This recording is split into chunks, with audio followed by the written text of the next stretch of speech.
In a span of 20 years, war has ravaged the oil-rich Middle East 4 times.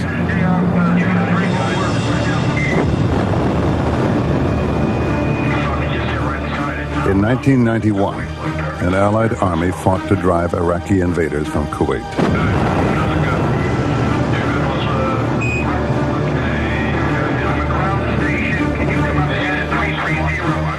When the Gulf War was over, the Iraqi army had been shattered, but the oil fields of Kuwait were in flames.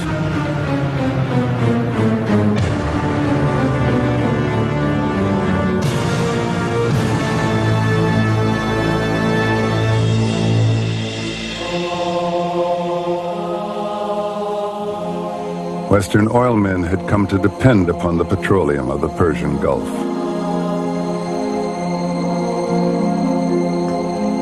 For 40 years, oil men have lived with the knowledge that 60% of the world's oil reserves are in the Gulf region, in that very volatile, rather feudal area where modern forces are constantly clashing with the old religious habits.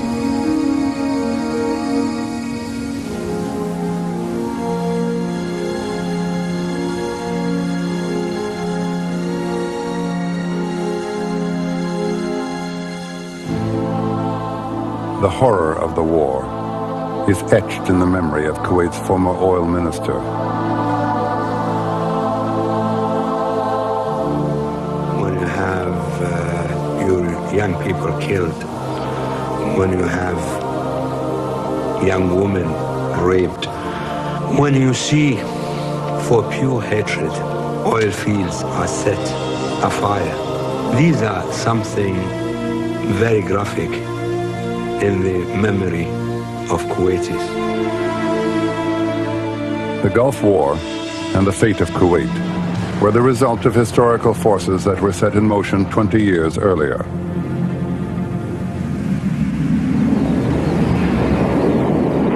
For more than a century, Kuwait and the Gulf states had been protected by the British.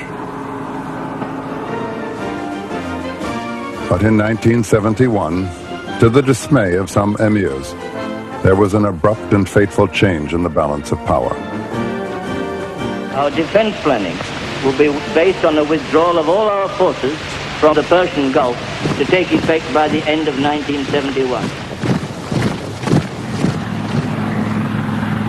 The British withdrawal east of Suez left a clear military vacuum in the region, and to some extent a political vacuum.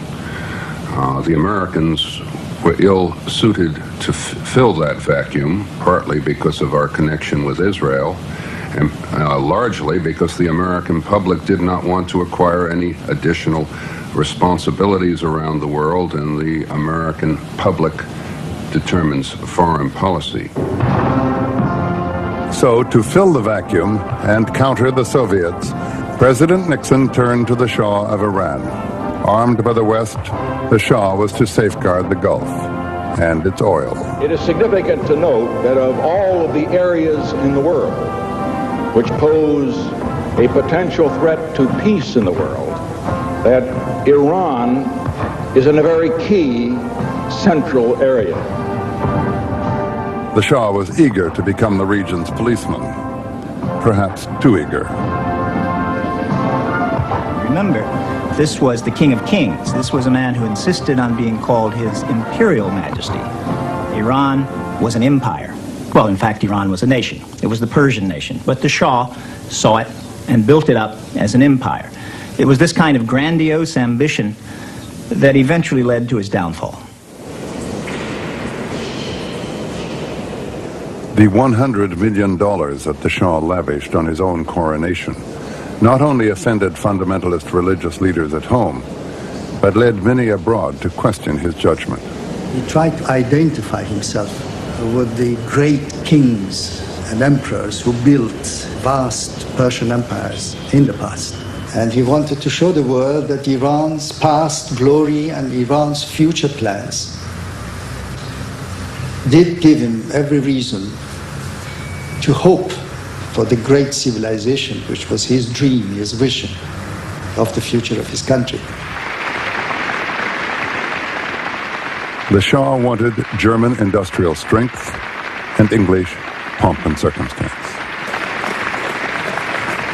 The Shah of Iran intended to show the world that he had grand ideals and plans for developing Iran, which naturally had to be fueled by the petroleum and its revenue. To finance his ambitions, the Shah was forcing rapid increases in Iranian oil output. But the King of Kings had no power over the price of oil. It is with money from oil that we are building up our country, that we are building the dam, that we are promoting agriculture and industry and the rest of it. We are getting less money for oil, which is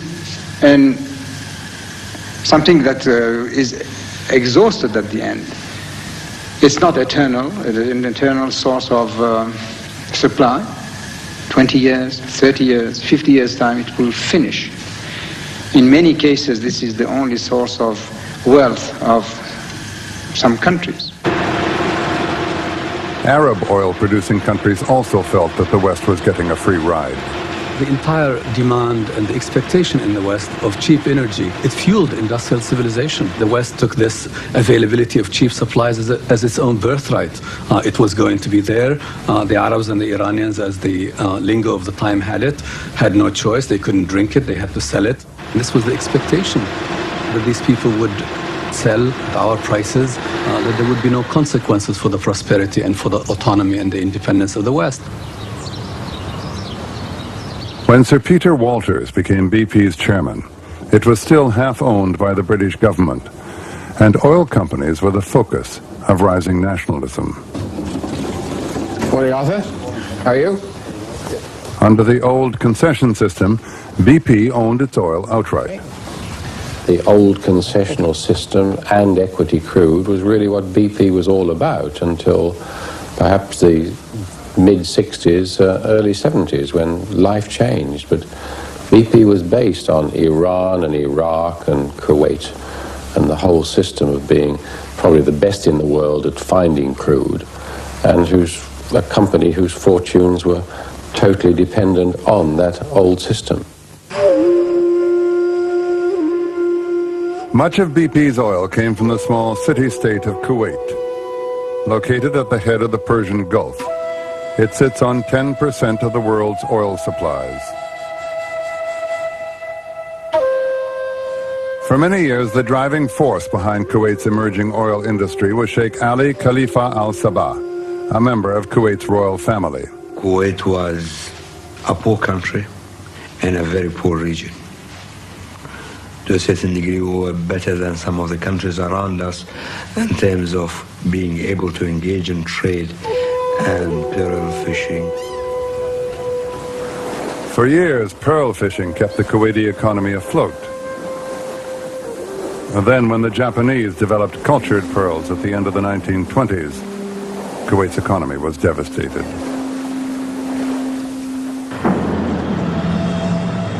Oil transformed Kuwait.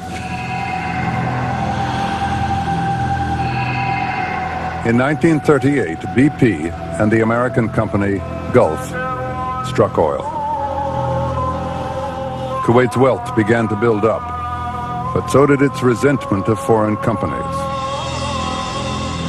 My generation was, if you grew up in the Middle East in the 50s and the 60s, the oil companies were monstrous bloodsuckers. Get rid of them, and a brand new world shall be created in the region. The cartel, the Seven Sisters, they had the magic, they had the power, they had the force. And so there was this tremendous sense of these overbearing, powerful entities, and of people feeling at the mercy of these companies.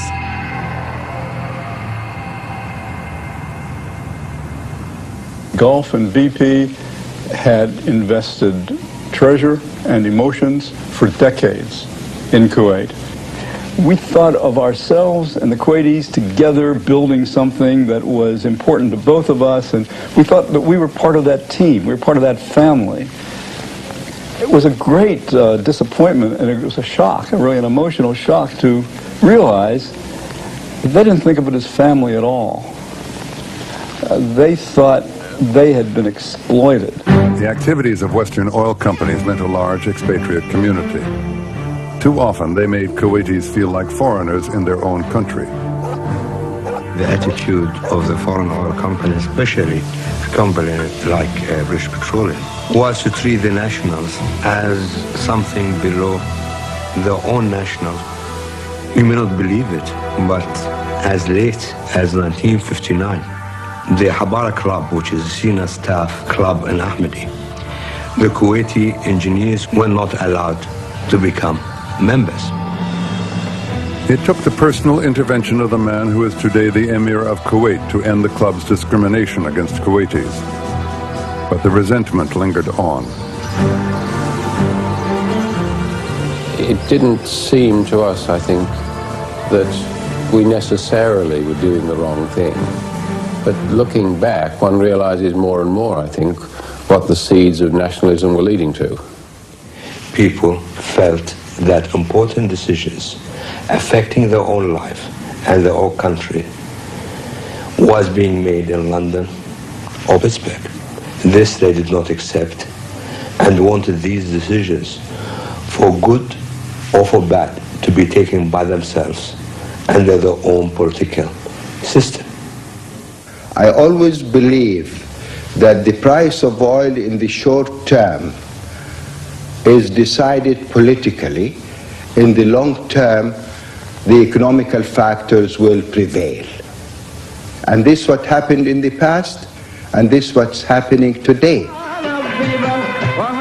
At a traditional family engagement party, the man introducing the bride to the groom is Sheikh Ahmed Zaki Yamani. Saudi Arabia's oil minister was a natural matchmaker. You know, Sheikh Yamani was the quintessential character of the 1970s. It was no longer the simple person of the desert. It was a child of the peninsula who had been educated in the West, who was going to cut a better deal for the Arabs with the West, and who knew the tricks of the West. This was Yamani.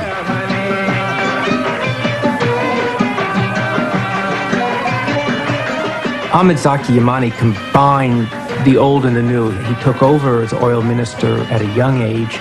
He had an extraordinary patience in negotiations. And as one oil man said in the early 1970s, he drives you to the wall with sweet reasonableness. Like the Shah of Iran, Yamani believed the oil prices the West was paying were unreasonably low. At a conference in Tehran, hosted by the Shah, the oil companies were brought to the negotiating table and forced to increase the price of oil by 35 cents a barrel. The oil-producing countries themselves were able to ask for a seat at that table because they, at this time in the early 1970s, were beginning to say, the oil is mine. I can produce it how I want to produce it, develop it the way I want to, and if you don't so agree, you, the oil companies, I'm going to exercise my own control over that. The Tehran Agreement gave the oil producers for the first time the right to join the oil companies in fixing the price of oil. Their hand became strengthened by the simple realization that oil demand itself was outstripping the potential growth in available supply. This meant the power was shifted to the hands of those who owned the oil and who produced the oil, to becoming a seller's market. This shift in the marketplace was an ominous development for Western interests. The growing and insatiable demand of the Western industrial nations for oil, coming on top of a tightening world oil market, meant that the oil exporters were acquiring a new form of power, of political power, and a political power that could be transformed into something called the oil weapon. Egypt's president, Anwar Sadat, planned to use the oil weapon against Israel. King Faisal of Saudi Arabia promised his support, and on U.S. television, warned of what might happen. We do not wish to place any restrictions on our oil exports to the United States, But as I mentioned, America's complete support of Zionism against the Arabs makes it extremely difficult for us to continue to supply the United States petroleum needs or even to maintain our friendship with the United States. Washington ignored the omens. Saudi Arabia had tried to warn the United States throughout the spring and summer of 1973 that if war came, and if the United States helped Israel to a great extent, there would be a violent reaction in the Arab world, and that oil would be used as a weapon in this war. The American government chose not to believe those warnings. In October 1973, on the Jewish holiday of Yom Kippur, Egyptian forces stormed across the Suez Canal. Syrian forces attacked in the north. Caught by surprise, the Israelis reeled back.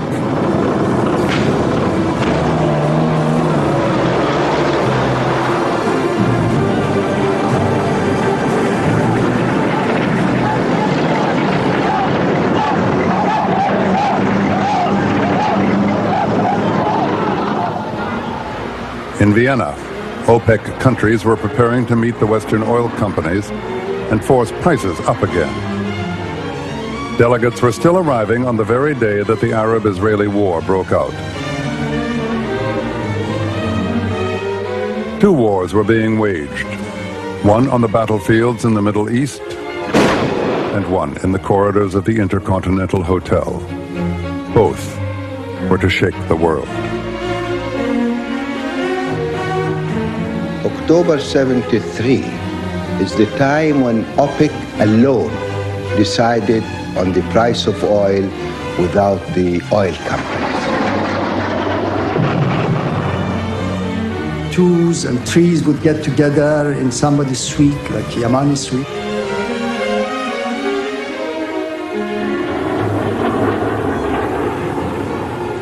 We knew what was the price of products and the price of crude oil, and we wanted to have our share as fairly as it is possible. For us as oil men, it was the whole question of the future of Western dependency on Middle Eastern oil that was at stake. We knew that the oil companies were going to put a stiff resistance. We were talking about increases in 35, 40 cents a barrel. So we asked for an increase in our prices up to $6 per barrel. We felt that this is an opportunity to wrestle from the hand of the oil companies the ability to sit with us and discuss the prices. Nervous Arab delegates kept tuning their radios to hear the latest reports from the battlefront. For them, the news was good. Overwhelmed and fearing defeat, Israel begged President Nixon for more weapons. The United States wanted to see Israel resupplied, but it still wanted to keep its hand hidden. Henry Kissinger told me to persuade the Israelis to unload the planes at night, and we would only bring in American airlift under the cover of darkness. The airlift was launched somewhat later than we had hoped, and instead of coming down under the cover of darkness, the first U.S. planes began to drop down into Israel in bright daylight on Sunday morning under television cameras. It was a little hard under those circumstances to keep the American hand hidden. The tide of battle turned in Israel's favor.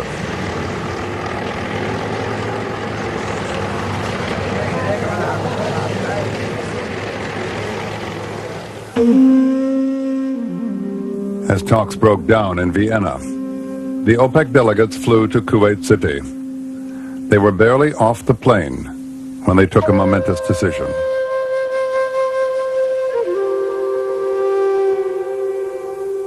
We came to Kuwait. The whole OPEC came to Kuwait to discuss what we can agree on in terms of OPEC. We met the first night and we decided on two things. First, a substantial increase in price. The next day we met as Arab oil producers to decide what we could do to support the Arab side in the conflict. In the Kuwait Sheraton, Arab exporters agreed to carry out King Faisal's threat and unsheath the oil weapon. The battle was going so much against the Arab side, and during the latter part of that war, it was inevitable that we would use whatever at our disposal to bring to the world attention the need to address and resolve this Arab-Israeli problem.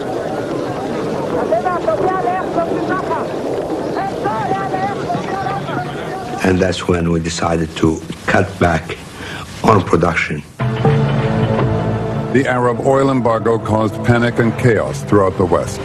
Well, I live down below here. I went to 96th Street, and boy, there's a line about a mile long. So I says, I'll never get to Monroe. In America, gasoline prices leapt by 40%. I understand only giving $4 worth, and that's not going to give me much driving. Gas lines stretched for blocks.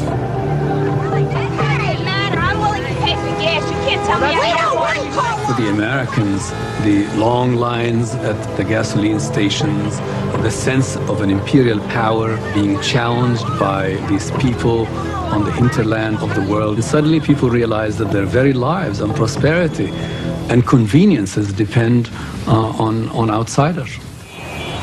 The embargo produced a great shock in the industrial world. We'd had a period of sustained growth since World War II. This was the most serious blow to the world economy at one specific moment that we had seen. Though all but paralyzed by the Watergate scandal, the Nixon White House was suddenly forced to focus on the Middle East. Secretary of State Henry Kissinger embarked on a seemingly endless round of shuttle diplomacy. Henry Kissinger used to say that he didn't know anything about any part of the world south of the Pyrenees. He didn't care about the third world. He didn't care about the Arab world. And he even told the Egyptians, he said, folks, I only handle crises when they're hot. Oil was hot, and oil brought him to the region. That's why he went. That's what the entire shuttle diplomacy was about, a way of ending the oil embargo. The oil shock struck Japan. By December, oil prices had doubled again. Facing the oil crisis of 1973, everybody in Japan sensed the country is in danger. Thus, his or her individual future is also in danger. So, something serious should be done to cope with the situation. Naohiro Amaya became the moving force behind an extraordinary transformation of Japan's industrial strategy. So far, the Japanese industry was heavily depending upon the consumption of oil. The Japanese government thought that the Japanese industrial structure should be reformed. The move away from oil to a future based on computers and high technology made Japan what it is today. The benefit of oil shock was tremendous for Japanese to wake up in the understanding of the importance of the information-oriented technology. In the rush towards energy efficiency, the Japanese put computer chips to work everywhere, even in the most humble household gadgets. Even the washing machine, now we have integrated circuits in the washing machine. So even washing machine is not just like a muscle washing the material. Delicate control. So most of the things with control, that is use of knowledge. We are very poor of natural resources underground. whereas we are pretty rich of resources up here.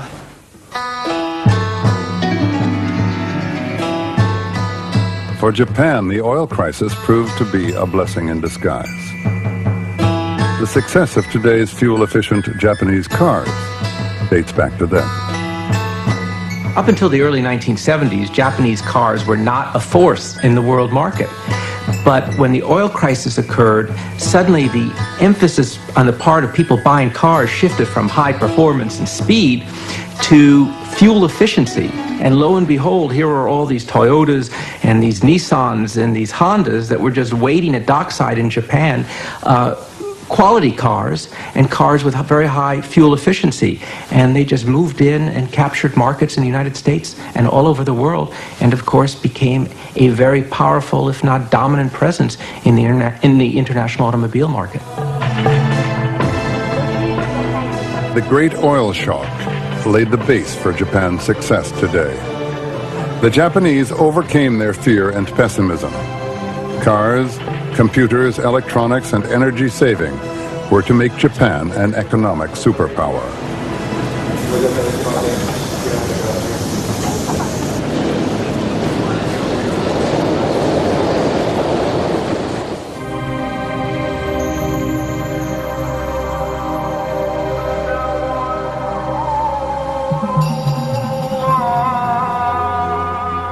Billions of petrodollars began to flow into traditional societies like Saudi Arabia.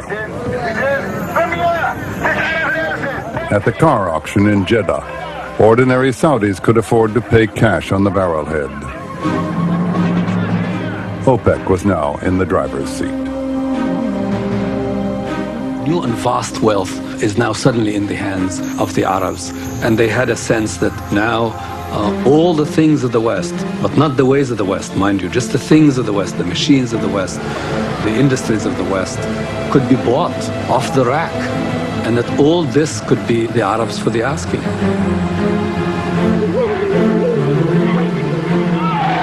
The oil exporters had earned $23 billion in 1972, total. By the middle 1970s, their earnings were upwards of $140 billion, a six-fold increase in their earnings.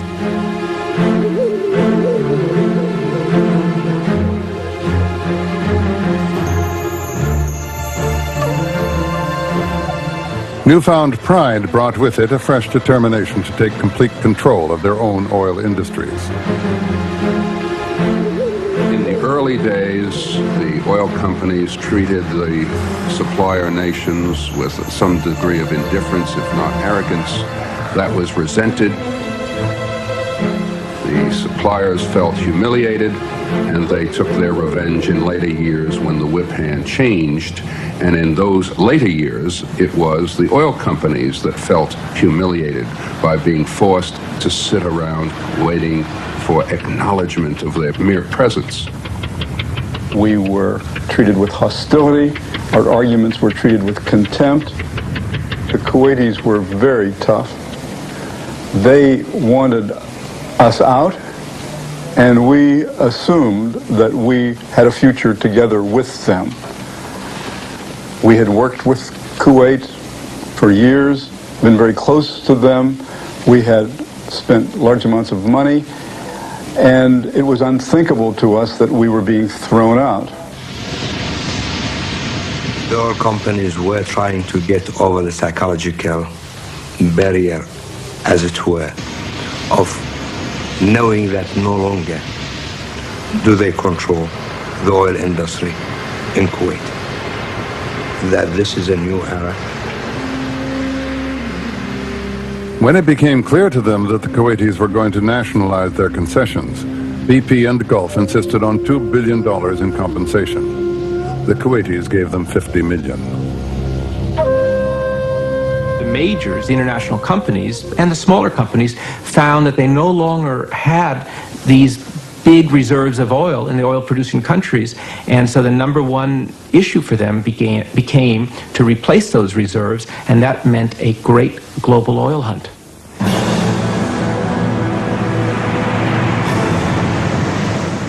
The companies intensified their search for oil under the deep, cold waters of the North Sea.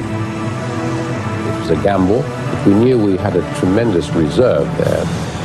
We were lucky in one sense in that by the time North Sea oil, particularly Fortisfield, came onto the market, the oil price had gone up 4 or 5 times from the price at which the decision had been taken. And it transformed the industry.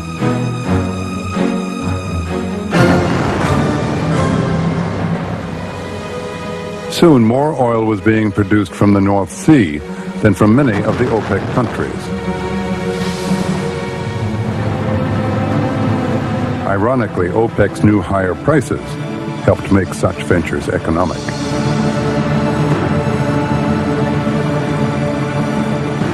During the 70s, when the Shah of Iran was there, he wanted to build out of Iran a super military power in the area.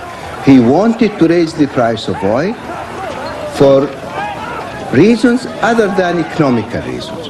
The Saudis wanted to keep the price of oil going up very slightly, reasonably, so we do not hurt the economy of the West and we do not hurt the annual increases in demand. The shock of the oil embargo and the great increase in prices drove Western countries and industrialized countries to bring into being conservation policies that before they ignored. It changed the whole situation. It reversed the power equation. And the Shah, like other rulers in the region, suddenly found himself without the kind of revenues to carry out the kind of grandiose and ambitious schemes that he saw at the beginning of the 1970s.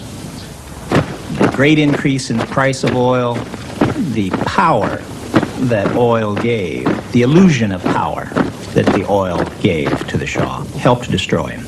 It was kind of a poisoned chalice for the Shah.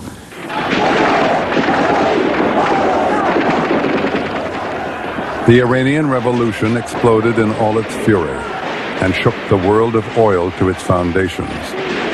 As students and religious fundamentalists took to the streets, the system established to guarantee Middle East oil supplies was rapidly heading towards ruin.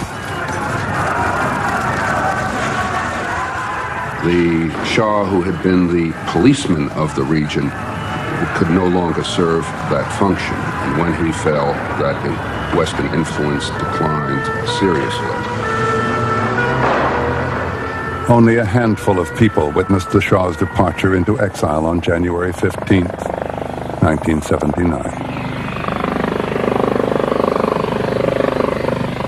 The fall of the Shah was, of course, precipitated by strikes in the oil fields that reduced Iranian production to zero from 5 million barrels a day. And it had a disconcerting effect on the oil market.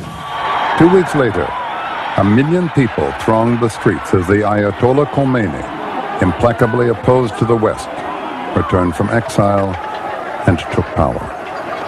The Iranian Revolution caused the price of oil to jump several times, and the companies were panicking, and the price of oil kept going up and up again. For Western motorists, the second oil shock was 1973 all over again. Even though he'd warned of a new energy crisis, the upheaval helped to destroy the presidency of Jimmy Carter. Good evening. Tonight I want to have an unpleasant talk with you about a problem that's unprecedented in our history. With the exception of preventing war, this is the greatest challenge that our country will face during our lifetime. The world is not prepared for the future. During the 1950s, people used twice as much oil as during the 1940s. I've been sitting here since 8 o'clock this morning. How about I didn't go to work yesterday because I had no gas? During the 1960s, we used twice as much as during the 1950s. And in each of those decades, more oil was consumed than in all of man's previous history combined. The oil price actually touched $40 a barrel. Everybody thought there was now a permanent shortage of oil. But of course, with 20/20 hindsight, you could look back and see that there was no shortage. There was no actual shortage. There was a panic, there was hoarding, but no shortage. But virtually no one saw that at the time. We thought that we could get away with practically anything in terms of increasing the oil prices. I think that is when, that is the zenith of OPEC power. And perhaps at that time, we allowed that feeling of power to go into our head. Vienna, September 1980. OPEC was meeting to plan a grand celebration of its 20th anniversary. Within minutes of its opening, the meeting broke up in confusion and OPEC's unity was shattered. Far away in Baghdad, Iraq's strongman Saddam Hussein had launched an attack on one of his OPEC brethren.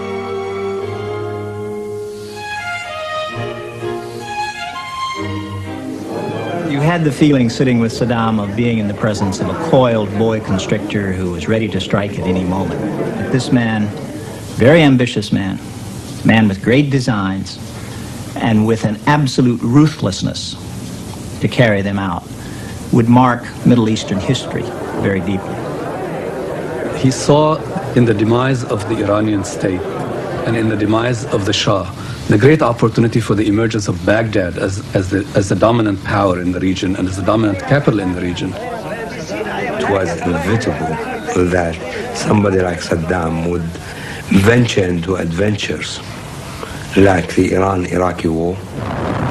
Without warning, Saddam Hussein invaded Iran. Very much in his mind was the possibility either to control the oil fields of southwestern Iran or to destroy them, to make sure that Iran would not have the kind of power based on its oil production that Iraq would have in the future. By disrupting oil supplies from Iran and Iraq, the war distorted the world oil market and misled OPEC.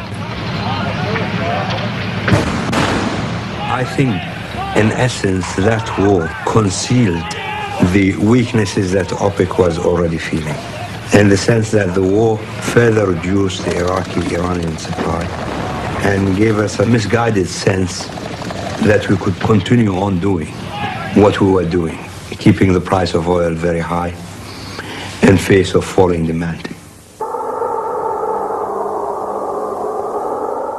Reasons for that fall in demand could be found in some of the remotest parts of the world.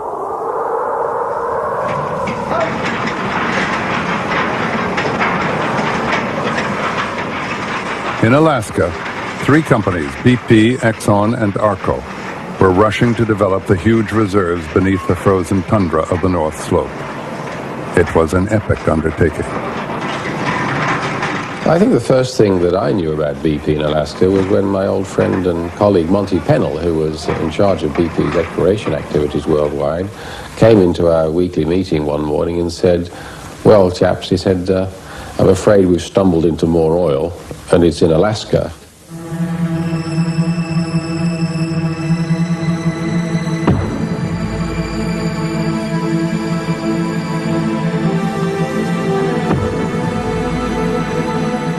The immediate reaction was, heart sank. How much is it going to cost to get it out? The Brooks Range, 9,000 feet high. How are you going to pump oil 900 miles through the permafrost and over the mountain ranges? By the early 1980s, a quarter of U.S. domestic production, more than 2 million barrels a day, was being pumped through these pipes. The balance of oil power was shifting again.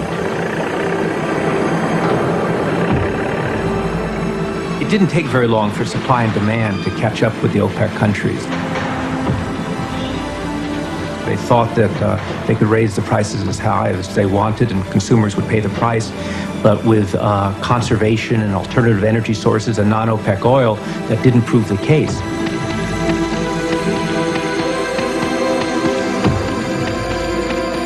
In 1983, just 4 years after the second oil shock, OPEC had to cut its prices. Oil from Alaska, the North Sea, and elsewhere was eating into OPEC's market share.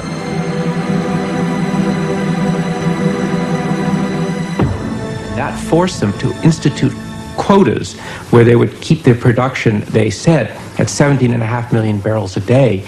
Just 4 years earlier, they'd been producing 31 million barrels a day. Oil prices were now established in the daily din of futures trading in New York. It was another ominous turn for OPEC.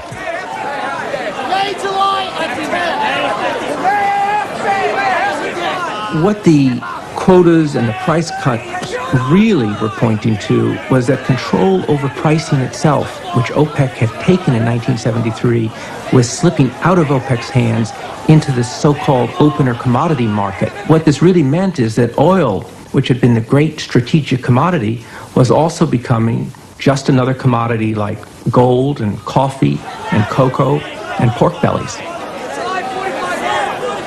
You know, in 79, when the price of oil started to go up so highly, so many OPEC members became so intoxicated. It's a real pleasure. It's like a lady getting pregnant. That was a moment of pleasure. But thereafter, that little pregnancy brought with it pain, and the pain increased gradually until we had the painful delivery in 1986. And the price of oil collapsed. At the beginning of 1986, crude oil prices plunged from $29 a barrel to $10. Market forces now ruled. OPEC was no longer in the driver's seat.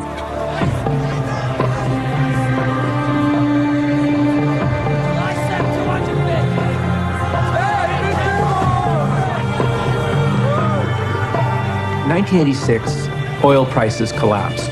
The OPEC countries found that their market share was getting smaller and smaller. Saudi Arabia was actually at one point producing less oil than the British sector of the North Sea. For the oil industry, the sudden dramatic fall in their revenues came as a great shock, and it meant that the companies went through a major and immediate crisis of contraction, of cutting budgets and cutting employment and becoming smaller companies.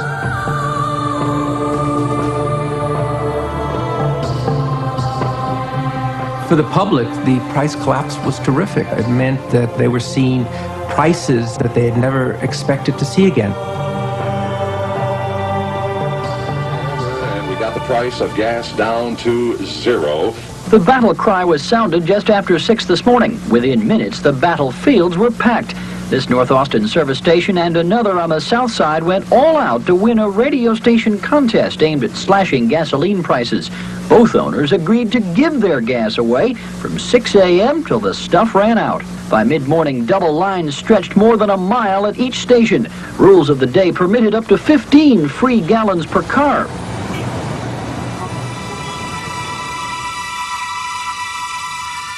There was now so much oil in the world that prices were hardly affected when the long, bloody war between Iran and Iraq spilled over into the rest of the Gulf.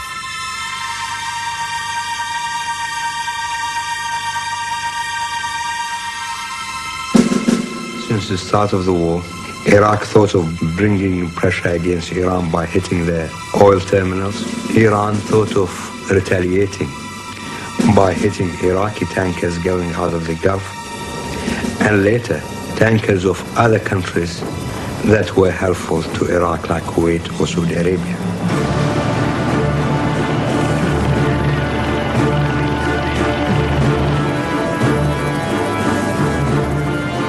And that's why we went to the United States, to the UK, and to the Soviet Union to reflag under their national flag and get the protection of their navies.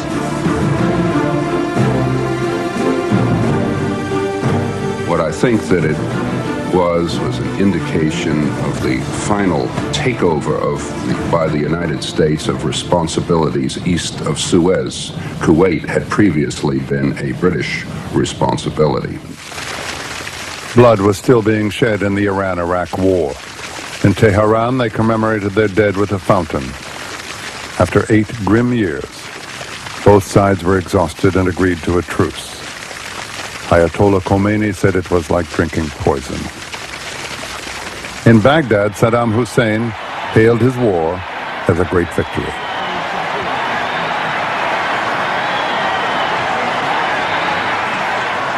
Despite his boast, this was not a victory. The Iran-Iraq War was not a victory for Saddam Hussein. He survived. That's the most that he can say. But it was tremendously costly. He went deep into debt. He sacrificed a lot of people to a mad ambition. The estimates of the debt that Iraq amassed during the war with Iran are in the neighborhood of $75 to $80 billion. He had mortgaged the future by conducting this war and by insisting on conducting it in the way he did. The great gambler had to make good on the mess that he had created. Oil prices had to rise at a phenomenal rate. Other producers had to get out of his way. The Kuwaitis and the United Arab Emirates had to lower their production. The entire market forces had been disrupted, and this man had no time. I mean, he couldn't wait for a turnaround in the economic picture. And he tried to coerce his Arab brothers into forgiving the debts. Kuwait refused. This was one of their cardinal sins in Saddam Hussein's eyes.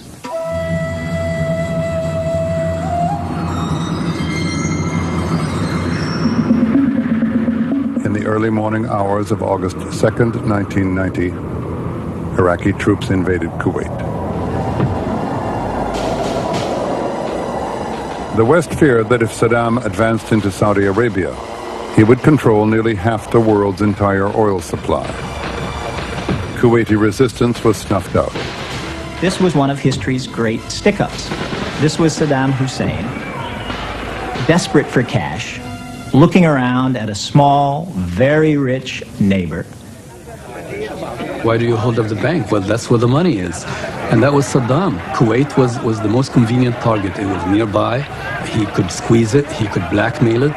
He could frighten it into submission, and when all failed, he could walk in as he walked in on August 2nd. 5 months ago, Saddam Hussein started this cruel war against Kuwait. Tonight, the battle has been joined. After massive aerial bombardment, the Allied forces invaded Kuwait. If I assume that Kuwait was a small country in Africa, I don't think the United States will come all the way in order to liberate Kuwait, an African state. It's only because of oil that we had the Gulf War. As a matter of fact, oil was the reason why Iraq invaded Kuwait. And it was the reason why we had the Americans to the area with all the other Allied forces. In less than 100 hours, the Gulf War was over. Saddam Hussein was defeated, but lived to fight another day.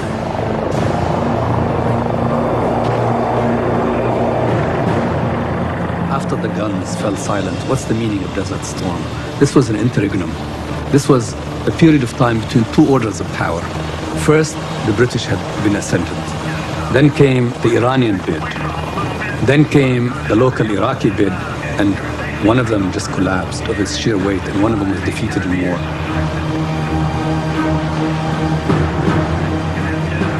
So we take a look at this 20 years between 1971 and 1991 as a time when the region was left to find its own balance, and it failed.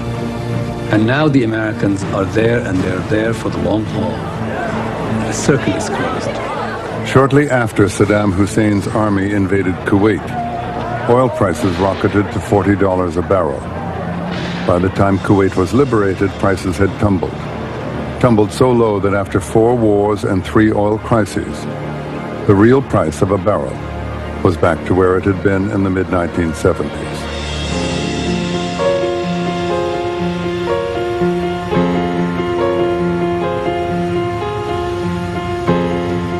Had feared at some time of the whole Gulf area going up in flames, as literally it did in Kuwait. And of course a tremendous blow to world stability and a scramble for energy. But of course that instability is always present, and that's why, of course, the major oil companies are looking further and further away from the Gulf area for new supplies.